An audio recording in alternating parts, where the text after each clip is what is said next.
wanted to just take a couple minutes to talk to you about the wrapped Bitcoin asset narrative. So for those of you who know Bitcoin, the alpha, and always has been the alpha in the crypto space, 55% of all cryptocurrency value sits in Bitcoin. Now, only 1% of those has made it to DeFi, and you already see some of these projects that are working on wrapping the Bitcoin and then porting that asset into other yield-bearing mechanisms that exist in other chains. So you have wrapped Bitcoin in Ethereum, wrapped Bitcoin in Arbitrum and Solana and other places. And so let's just take a quick look. I mean, if you know the space, then you've surely heard of Babylon. Within 10 blocks, they were able to secure 1.5 billion of assets in that space, and that's an amazing accomplishment. Like 10 blocks times 10 minutes, right? So in less than sort of a 2-hour space, they were able to secure 1.5 billion USD worth of assets locked up. So you can see the appetite for people who hold on to Bitcoin to continue to hold on to their asset, but be able to use that to gain yield. And you have lots of different projects in that space. Zen BTC, DLC BTC, Sol Finance, Fidelity FBTC, just to name a few of them that are working on the wrapped Bitcoin asset narrative. So just to give you a perspective of how difficult it is to monitor, let's go through the user journey of what happens when you actually wrap an asset. So you get an address, a UTXO from Bitcoin.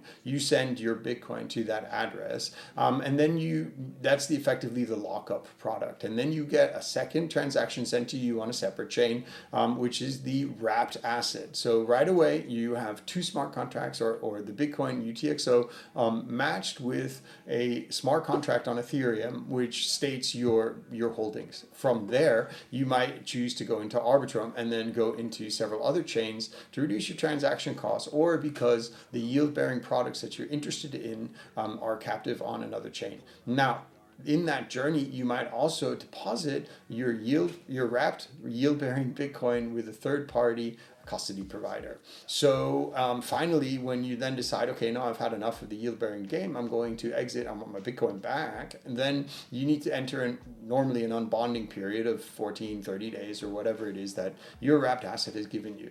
Now, if you think about what we just went through, within that journey, one user's transaction, and let's just assume for the sake of it that the user keeps the Bitcoin as a whole Bitcoin and not, decides to break it into a million different little Satoshis and put their different Satoshis in different yield-bearing products. But let's just assume that, the one Bitcoin stays as a whole Bitcoin and then goes through the motions of all of those different states.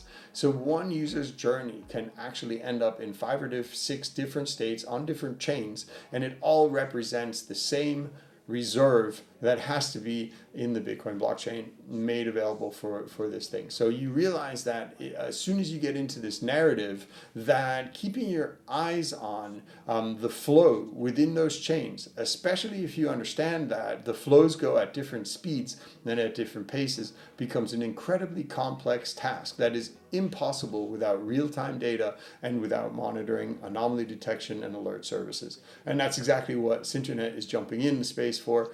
So we get contacted by companies that are looking to put live Bitcoin monitoring around the smart contracts in order to do 3 things. 1, they provide their customers with surety that they're on top of the reserves. They know when, if there is an exploit happening, because they're monitoring constantly the live chain for anomalies and being notified and alerted if there's anything comes up.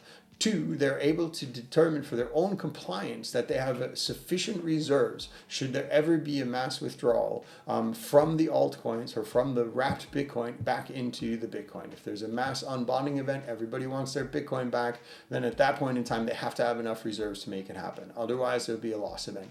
And 3rd, they understand their own flows. They understand which of the products and which of the chains are the most attractive for their users. And for this reason, real-time monitoring is replacing just about anything that you can do in the space, and Synternet is leading the charge. If you'd like to know more, give us a shout. We're happy to discuss with you. Thanks a lot.